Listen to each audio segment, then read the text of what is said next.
बिस्मिल्लाहिर्रहमानिर्रहीम। अस्सलाम वालेकुम। दोस्तों, कहते हैं मौत उसकी है जिसका ज़माना करे अफसोस, यूं तो सभी पैदा हुए हैं मर जाने के लिए। दोस्तों, सबसे पहले पाकिस्तान जैसा नारा मुतारिफ करवाने वाले साबिक रिटायर्ड जनरल परवेज़ मुशर्रफ साहब इंतकाल फरमा गए हैं। अल्लाह पाक उनकी मग़फ़िरत फरमाए। दोस्तों, परवेज़ मुशर्रफ साहब 18 मार्च 2016 से 5 फरवरी 2023 तक दुबई की एक अमरीकी हस्पताल में ज़ेर इलाज थे और वो एमेलियोडिजीज़ जैसी बीमारी में मुब्तला थे, जिसमें ये एक संगीन किस्म की बीमारी होती है जिसमें अज़ा और टिश्यू के अंदर गैर मामूली तौर पर प्रोटीन बनना शुरू हो जाती है और ये प्रोटीन हमारे जिस्म के अज़ा को नाकारा बना देती है और अज़ा काम करना छोड़ देते हैं। दोस्तों, तारीख़ में परवेज़ मुशर्रफ साहब का किरदार कुछ अहम भी रहा है और कुछ मुतनाज़ भी रहा है। परवेज़ मुशर्रफ साहब 11 अगस्त 1943 को दिल्ली में पैदा हुए। क़याम पाकिस्तान के बाद अपने वालिद मोहतरम मुशर्रफुद्दीन साहब के हमरा पाकिस्तान मुंतकिल हो गए। परवेज़ मुशर्रफ साहब ने इब्तदाई तालीम कराची और लाहौर से हासिल की। 1961 में पाक फ़ौज में शमूलियत इख्तियार की और स्पेशल सर्विसेज ग्रुप में शमूलियत इख्तियार की। दोस्तों, 1965 और 1971 की जंगों में भी परवेज़ मुशर्रफ साहब ने हिस्सा लिया। अपने कैरियर में परवेज़ मुशर्रफ साहब कई तरबियती सरबराह के ओहदों पर भी फैज़ रहे और डायरेक्टर जनरल मिलिट्री ऑपरेशन के अहम ओहदे पर भी फैज़ रहे। दोस्तों, 20 नवंबर 1979 का दिन था।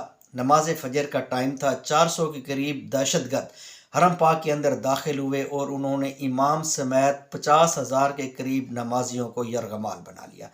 सऊदी अरेबिया की हुकूमत ने उस वक्त बहुत सारे ममालिक से मदद की अपील की, लेकिन तमाम नाकाम हुए। उस वक्त आलम इस्लाम के अंदर एक गम व गुस्से की लहर दौड़ गई। इस्लामाबाद के अंदर इतना एहतजाजी मुजाहरा हुआ कि एहतजाज करने वाले अमरीकी सफारत खाने के ऊपर चढ़ दौड़े और उन्होंने उसे नजर आतिश कर दिया।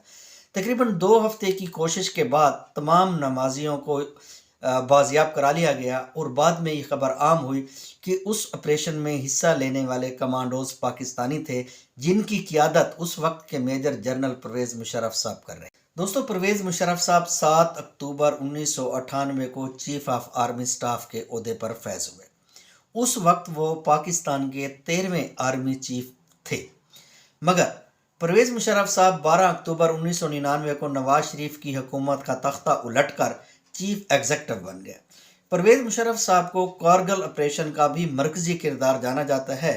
9/11 के बाद अलकायदा के खिलाफ अफगान जंग में भी अमेरिका के फ्रंट लाइन इत्तेहादी के तौर पर सामने आए और अप्रैल 2002 को रेफरेंडम करवाने के बाद परवेज़ मुशर्रफ पाकिस्तान के सदर मुंतखब हो गए। परवेज़ मुशर्रफ साहब के दौर में मीडिया और सोशल मीडिया को बहुत अरूज हासिल हुआ। मुल्की दिफा और मिज़ाइल टेक्नोलॉजी समेत दिफाई मनसूबों का भी आगाज़ हुआ। नादरा के महकमे को जदीद खतूत पर इस्तवार किया गया और एक नया बल्दियाती निज़ाम भी मुतारिफ करवाया गया, मगर इनके दौरे हुकूमत में शुमाली सरहदी इलाकों में दहशत गर्दी और ड्रोन हमलों में बहुत इजाफा हुआ, जिसकी वजह से सैकड़ों हलाकतें हुई। नवाब अकबर बुगटी का कत्ल और लाल मस्जिद ऑपरेशन की वजह से अवामी, सियासी और समाजी हलकों में बहुत गम व गुस्सा पाया गया, जिसकी वजह से परवेज़ मुशर्रफ साहब को एक मुतनाज़ शख्सियत के तौर पर याद करने लगे लोग। मगर 2007 को परवेज़ मुशर्रफ साहब ने आयन मुखालिफ इक़दामात करते हुए जजेस को भी माज़ूल कर दिया।